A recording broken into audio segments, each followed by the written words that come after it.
ናይ ሎማዓንቲ ፊልምና ኣብ ትርሱን ናይ ኣሜሪካን ሜክሲኮን ደቡያ ትካይድ ታሪክ እዛ ፊልም ድማ ብዛዕባ ጂም ዝተባሃለ ሰለማዊ ናብራ ዝደሊ ጡረተኛ ናይ ባሕሪ ሓይሊ ዝነበረ ሃንደበት ግና ሓንቲ ደን ሓደ ንእሽተይ ወዳን ካብ ጨካን ናይ ሜክሲኮ ካድሚ ምስ ረኣዮም እዩ ዝጅምር።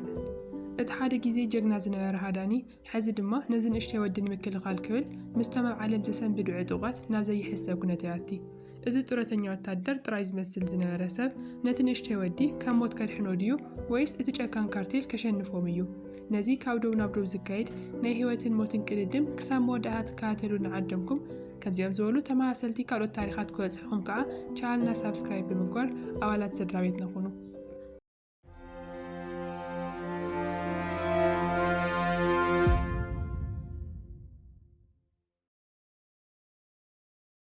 ሚጌል ዝተባሃለ ንእሽተይ ወድን ኣዲኡ ሮዛን እናርአየና ፊልምና ይጅምር። ሓደ ምሸት ሮዛ ካብቲ ሓዋ ካርሎስ ስልኪ ይድወለላ። ካርሎስ ካብ ሓደ ናይ ሜክሲኮ ሓያል ካርቴል ብዙሕ ገንዘብ ስለ ዝሰረቐ እቶም ገበነኛታት ደድሕሪኡ ከም ዘለው ይነግራ። ስለዚ እቲ ዝሓበአሎም ቅርሺ ሒዞም ከዓ ብፍጥነት ካብ ሜክሲኮ ንኻድሙ ይምሕፀና። እቲ ደወል ምስ ተወድአ እቶም ካርቴል ንካርሎስ ይሕዝዎ። እቲ ጨካን መራሒኦም ማውሪሲዮ ዝተባሃለ እንትኸውን ካብቲ ስልኪ ካርሎስ ናይ ሮዛ ስም ምስ ረኣየ ንሳ እውን ኣብዚ ጉዳይ ኢዳ ከም ዘሎ ይርዳእ። ብዘይ ዝኾነ ምሕረት ድማ መጀመርያ ንካርሎስ ይቐትሎ። ብኻሊእ ገጽ ከዓ ኣብ ኣሪዞና ጂም ዝተባሃለ ሓደ ጡረተኛ ወታደር ኣብ ጥቓ ዶብ ሜክሲኮ ኣብ ዘሎ መሬት ኮይኑ ይሰርሕ ነይሩ። ንሱ ኩሉ ግዜ ንዶባት ይሕልን ብዘይ ሕጋዊ መንገዲ ዝሰግሩ ሰባት ተሪኡ ከዓ ናብ ፖሊስ ይሕብር። ጂም ሓደ መዓልቲ ከብቱ እናሓለወ እንከሎ ሰባት ብበረኻ ክሰግሩ እንከለው ይርኢ እሞ ናብ ፖሊስ ይነግር። ንሱ ባዕሉ እውን ኣሰሮም ተኸቲሉ ክኸይድ እንከሎ ሓደ እግሩ ዝተወቕዐ ሰብ በይኑ ተገዲፉ ይረኽቦ። ሽዑ እቲ ዘለዎ ቦታ ነቶም ፖላዊስ ምስ ነገሮም ናብ ገዝኡ ይምለስ። ናብ ገዝኡ ምስ ከደ ግና ናይ ባንኪ ፀገማት ኣብኡ ይፅበይዎ ነይሮም። እቲ ባንኪ ን6 ዋርሕ ዘይከፈሎ ክፍሊት ስለ ዝነበሮ ንብረቱ ንጨረታ ክወፅእ ከም ዝኾነ የጠንቅቆ። ጂም ሰበይቱ ብሕማም ስለ ዝሞተቶን ኩሉ ገንዘቡ ድማ ኣብ ሕክምና ስለ ዝጠፍአን ኣብ ከቢድ ዕዳ ይኣትዩ ነይሩ። እቲ ናይ ባንክ ወኪል ድማ ኣብ ውሽጢ 9 መዓልታት ነቲ ዕዳ እንድሕር ዘይከፊልዎ ገዝኡ ከም ዝውሰድ ይነግሮ። ጂም ኣነ ሰራሕተኛ ሰብ እየ፣ ቁሩብ ግዜ ጥራይ ሃውኒ ቅርሸይ እውን ክመልስ እየ ብምባል ይምሕፀኖ። ብድሕሪ እዚ ጂም ስራሕ ንምድላይ ናብቲ ናይ ስራሕ ዕድል ዝህብ ቤት ፅሕፈት ይኸይድ። ግን ድማ እቲ ሓላፊ ብሰንኪ ዕድሚኡ እቲ ስራሕ ከም ዘይስማዕምዖ ይነግሮ። ዝቕፅል ወርሒ ግን ካልእ ስራሕ ክእልሸሉ ከም ዝኾነ ከዓ ቃል ይኣትወሉ። ጂም ተስፋ ከይቆረፀ ዝተወሰኑ ከፍቲ ንምሻጥ ከዓ ናብ ሓደ ነጋዳይ ይኸይድ። ግን ድማ እቲ ዝቐረበሉ ዋጋ ብጣዕሚ ትሑት ስለ ዝነበረ ነቲ ዘለዎ ዕዳ ክሽፍነሉ ይኽእልን እዩ። ሕዚ በቲ ዘጋጠመ ኩነታት ተስፋ ዝቆረፀ ጂም ነቲ ብምርኡ ዘሎ ጸቕጢ ንምርሳዕ ናብ ሓደ ቤት መስተ ይኸይድ። እታ መስተ ትቐድሐሉ ዝነበረት ባርቴንደር ድማ በቲ ጂም ዝነበሮ ኩነታት ተሻቒላ ነታ ጓል ሰበይቱ ዝኾነት ንሳራ ትድውለላ። ሳራ ኣብ ናይ ደው ሓልዋ ትሰርሕ መንእሰይ እንትኸውን ምስ ተደወለላ ናብኡ ምስ መፀት ከዓ ምስ ጂም ትዕልሎ። ንሱ ድማ ኣብ ከቢድ ዕታ ኣትዩ ከም ዘሎን ገዝኡ ክውሰደሉ ከም ዝኾነን እውን እናማረረ ይምልሰላ። ጂም ተወሳኺ መስተ ክእዝዝ ከሎ ሳራ ትኸልክሎ። ብመኪና ኣጊራ እውን ናብ ገዝኡ ተብፅሖ። ብኻሊእ ገጽ ድማ ሮዛን እቲ ንእሽተይ ወዳ ሚጌልን ካብቶም ካርቴል እናሃደሙ ጉዕዞኦም ይቕፅሉ ኣለዉ። ንፅባሒቱ ኣብቲ ብሓፂን ዝተሓፀረ ናይ ኣሜሪካን ሜክሲኮን ዶብ ሮዛን ሚጌልን ሓንቲ ንእሽተይ ክፍተት ረኺቦም ክሰግሩ ይፍትኑ። እቶም ካርቴል ግና ደድሕሪኦም ብጣዕሚ እዮም ቀሪቦም ዘለው። ጂም ኣብቲ ከባቢ ኮይኑ ክሪኦም እንከሎ ሮዛ ንፖሊስ ከይሕብረሎም ትምሕፀኖ። ጂም ግና ፖሊስ እንድሕር ረኺብዎም ክሕግዞም ከም ዝኽእል ነጊሩ ስቑኢሉ ክድውል ይጅምር። ኣብቲ ሰዓት እቲ እቶም ብማውሪሲዮ ዝምርሑ ዕጡቓት ካርቴል መፂኦም ነቶም ኣደን ወድን ንክህብዎም ይእዝዝዎ። ጂም እቲ ሓደጋ ምስ ተረድአ ነቶም ስደተኛታት ኣዶን ወድን ንምክልኻል ይወስን። ሽዑ ንሽዑ ድማ ናይ ኩናት ተኽሲ ይጅመር። ኣብ መንጎ እቲ ባእሲ ጂም ነቲ ሓደ ካብቶም ደብደብቲ ብጥይት ወቂዑ የቕስሎ። ንሮዛን ሚጌልን ሒዙ ከዓ ብመኪንኡ ካብቲ በረኻ የምልጥ። ማውሪሲዮን ሰባቱን እናምለጡ ስቑኢሎም ክሪኡ ስለ ዘይደለዩ ደድሕሪኦም ካድንዎም ይጅምሩ። ኣብቲ ምክትታል ከዓ ማውሪሲዮን ናብታ ናይ ጂም መኪና ክድይወላ እኳ እንተፈተነ ጂም ግና ደፊኡ የውድቆ። ብድሕሪ እዚ ማውሪሲዮ ናብቶም ሰባቱ ክምለስ እንከሎ እቲ ጂም ዝቐተሎ ሰብ ናይ ባዕሉ ሓዊ ምዃኑ ይፈልጥ። እዚ ከዓ እቲ ቁጥዕኡ ዝበለፀ ንገድድ ይገብሮ። ሕዚ እቲ ጉዳይ ብዛዕባ እቲ ዝጠፍአ ገንዘብ ብቻ ዘይኮነስ ናይ ሕነ ምፍዳይ ውልቃዊ ጉዳይ እውን ይኮይኑ ዘሎ። እቲኦም እናሃደሙ እንከለዉ ከዓ ጂም ሮዛ ብጥይት ተወቂዓ ከም ዝነበረት ይዕዘብ። ብጣዕሚ እያ ቆሲላ ዘላ። ብናይ መወዳእታ ሓይላ ከዓ ናይቶም ኣብ ቺካጎ ዝነብሩ ናይ ኣዝማድ ኣድራሻ ኣብ ሓንቲ ወረቐት ዝሓዘት ትህቦ። ሚጌል ናብቶም ኣዝማዱ ንክወስዶ እውን ትምሕፀኖ። ምክንያቱ እቶም ካርቴል እንተረኺቦምዎ ከም ዝቐትልዎ ጥዑይ ጌራ እያ ጠንቂቐቶ። እዚ ምስ በለት ድሕሪ ዝተወሰኑ ደቃይቕ ሮዛ ሂወታ ትሓልፍ። بدحر زي بزحات بولاويسن حقايمن نابت بوتا يمزو سارا ون كواتهم معخليا نيرا شعو نميجيل أبت طابع 5 حدرن نصبحيتو دما نابت معبيت كال كمزو ست نقرو نصبحيتو جيم مسكالو جاكسون كوينو أماكين إبارابر أبت خابي دما أتات مالي إتوم كارتيل تقامو لازنورو مكينة دويلا يريئة أوشت مكينو دما روزا زحادقتو بورساير أمو كخافتون كالو بزح غنزب زميلو كوين يرخبو اتغنزب حزي عدو مخفل زيكونس اتروزا زحادقتو عبي حلافنت كم زخونه كوين يسمعو نتك على نخيد ألم دما مكينو العيلو نميجيل نملاش يوقس جيم بقطتا نابت نايدو بوليس طابع يخيد حدا بوليس دما ميجيل نابتهم أزمادي زولم سبات كواب كم زخونه ينقرو ميجيل نابزمادو كوسد مخانو حقوس ولا كانت هناره جن دما زخونه نقر نورمال كم زي اللي يردو شعوبة مسكوت جيرو مستغل قاله اتوم يدقز اللو سبات أزمادو زيكونوس أعالات نايت كارتيل مخانو يردا بهدات مستودي نشديق أخذ زارر كم زدل نجيرو فقادو يحتت شعوت بوليس فقاد مساو جيم بفتنت نميجيل بتقون زلو معزو حيزو بموزع كم توقعن يهات يملطو موريسيو دما أبتناي مخاين دو مبال خوينو جيم نميجيل حيزو كرحقن كالو بغد عير أنيرو أبت ساعات دما حد نجار يوسن ناوشت أمريكا ساقيرو نغلت يوم كأطلم كم زلوو بخالي قز دما جيم نابت من برغزو تماليسو زتوسنو كداونتن أزوار الحيزون عم مكينو يخيد جن دما مكينو كارتان كالو غعا ميجيل هادي مويزانحو أبت ساعاتتي موريسيون سواتون بزي حقاو من قدي نتناي مكسيكو دو بيساقروو اتحلاو نايتو دوب كعاكتوم دليو لاكوان تنبرة جاكانات ناي كارتيل سبات مخانو مسفلة دقنا نيوات فريحو سوء اللي حدقم جيم دما نميجيل ستوسنة جيزي عالشو كابت غازا بزح كير حقي رخبو اتوم سوات انترخيومو بزي من المحرت كغتلو كم زخونو قنايت انقغو حبيروم كعا ناب شيكاغو قعزو يجمرو أوشت مكينة جيم نميجيل كم تدي هذا حدثتني ناس دراويتكا ناب شيكاغو كوستكاية يولو ميجيل جنا صوتا يمرز شعو جيم إذ قلعة قانقو إنجل شي يغدنيو زناقرو زلخون أير داننيدو صو مالي مرز موريسيو دما نتنا مكسيكو دنبر حاليفو نا أمريكا مساتوا بغدتا نا جيم منبر غزا خيد نتنا جيم غزا مسفتشو خعا نا كريديت كارد درسينتاتن نا جيم نا وتدرنا ورقتاتون يركب إذا مالت جيم ترحالستا زي كونس زسلت أن وتادر مخانو يردو شعو شلال كولو زي غيل حالة جنيات زلا كم زخانة ونفلت بدحرزي موريسيو نتنا وتدرنا ملكت ورقت أو جبوتيو اتجازان خقاز اللي إزز جيم دما أمن قدي نرادي نمملأ دويلو ناو شيكاغو زوسر كارتا يجزء موريسيو خعا مستوم أوشت أمريكا زلو نا كارتيل أولات تواهيدي يسرح جيم أمن قدن كلو ناو سارا مستوللا جزءو بتوم كارتيل أولات كم استغاثة نقرو جيم دما بزينة بتعامل نادي دمو أوشت مكينة خوينو مسوالو خكاتا يجمر أبت ساعتتي ميجيل بقانقو إنجليزينيا حدا نقري من لسالو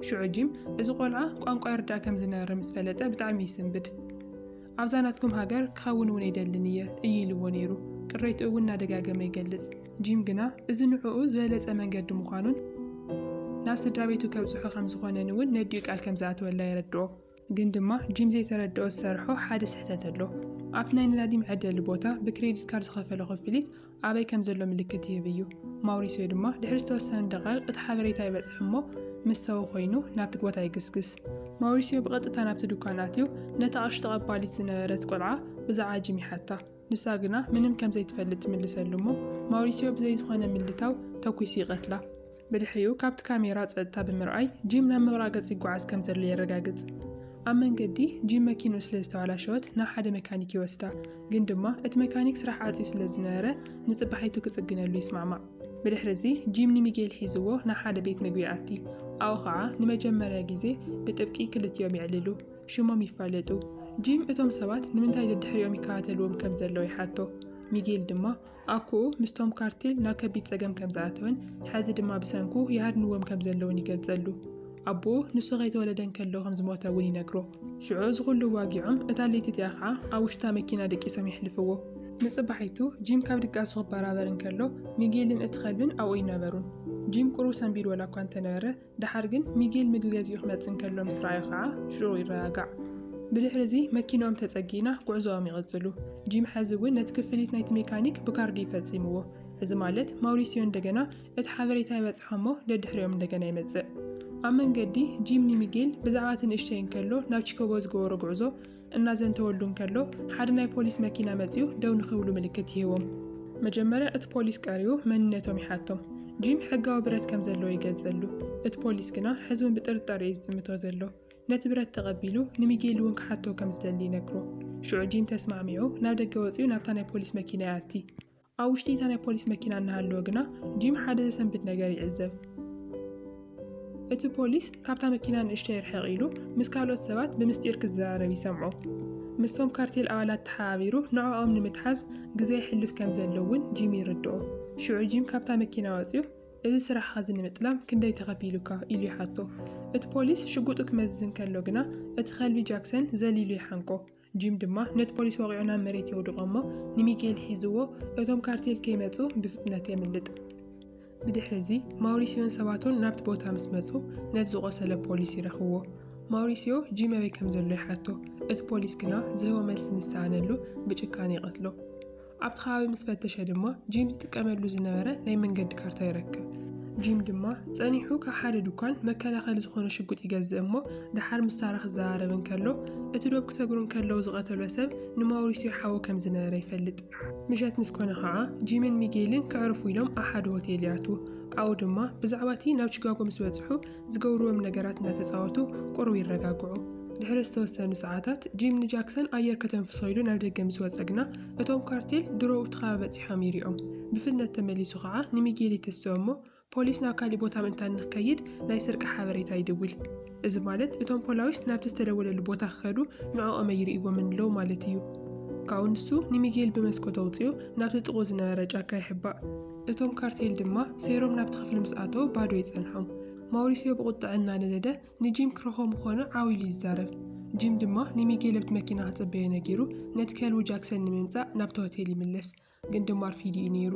እቲ እሙን ከልቡ ጃክሰን ንዋንኡ ንምክልኻል ንማውሪሲዮ ክነብሐሉ እንከሎ ማውሪሲዮ ብዘይ ምሕረት ተኲስ ይቐትሎ። እቲ ናይ ተኽሲ ድምፂ ከዓ ኣብቲ ጸልማት ለይቲ ኣቃልሖ ይህብ። ንጽባሒት ንግሆ ጂምን ሚጌልን ነቲ እሙን ከልቢ ጃክሰን ኣብ ጥቓቲ ሆቴል ብኽብሪ ይቐብርዎ።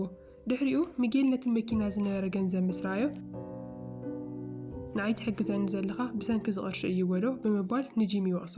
ጂም ግና በቲ ዘረባ ዋላ እኳ እንተጓሃየ ድሓር ክልቲኦም ተመሊሶም ይቅርታ ይባሃሉ። ካብኡ ሚጌል ነዲኡ ጸሎት ገብረላ ስለ ዝደለየ ኣብ ሓንቲ ንእሽተይ ቤተ ክርስቲያን ደው ይብሉ።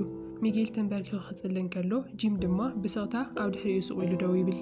ካብኡ እቲ ቀሺ ቀሪቡ እዚ ቆልዓ ወድኻ ድዩ ኢሉ ክሓቶ እንከሎ ጂም ድማ ኣይኮነን ግን ድማ ነዲኡ ከም ዝሕልዎ ቃላት የላ ነይረ እየ ኢሉ ይምልስ። ብድሕሪ ጂም እንደገና ናብ ሳራ ይድውለላ።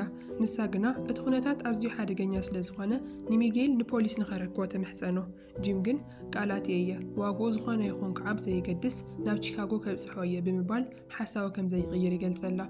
ብድሕሪ ማውሪሲዮን ሰባቱን ነቲ ጂም ዝረስዖ ናይ መንገዲ ካርታ ይረኽብዎ። ኣብቲ ካርታ ድሞ ቺካጎ ዝብል ጽሑፍ ብቐይሕ ተኸቢባ ስለ ዝነበረት ጂም ናበይ ገጽ ይጓዓዝ ከም ዘሎ የረጋግጹ። ሽዑ ማውሪሲዮ ናብቶም ኣብ ቺካጎ ዘለዉ ናይ ካርቴል ኣባላት ይራኸብ እሞ ጂምን እቲ ወዲ ነኡ ምስ በጽሑ ንኽቐትልዎም ድልዋት ንኽኮኑ ይእዝዞም። ሚጌል ድማ ጂም ብረት እናተለማመደ እንከሎ ይሪኦ እሞ ንሱ እውን ክመሃር ይደሊ። ጂም ከዓ ብረቱ ከመይ ገይሩ ክፈትሕን ክገጥምን ከም ዘለዎ የርእዮ። ሚጌል ምስ ዓበኹ ነዞም ሰባት ቀትሎም እየ ምስ በለ ድማ ጂም ብትሪ ይጥምቶ። ሰብ ምቕታል ዝኾነ ጽቡቕ ወይ ጅግንነት ነገር የብሉን። ዓዲኻ ህይወታ ዝሃበት እኮ ንስኻ ዝሓሸ ህይወት ነብር ኢላ እያ እምበር ሰብ ንኽትቀትል ኢላ ኣይኮነትን ብምባል ዓብዪ ናይ ህይወት ትምህርቲ ይህቦ። በታ ለይቲቲኣ ድማ ኣብ ትሕቲ ሓደ ድልድል ኮይኖም ሓዊ ኣጉዶም ተጸጊዖም ይሕልፍዎ። ጂምን ሚጌልን ነቲ ናይ ካርቴል ገንዘብ ነቲ ሓዊን ምእጓድ ይጥቀሙሉ። ሕዚ ገንዘብ ዘይኮነስ ህይወት ምድሓን እዩ ዝያዳ ገዳሲ ኮይኑዎም ዘሎ።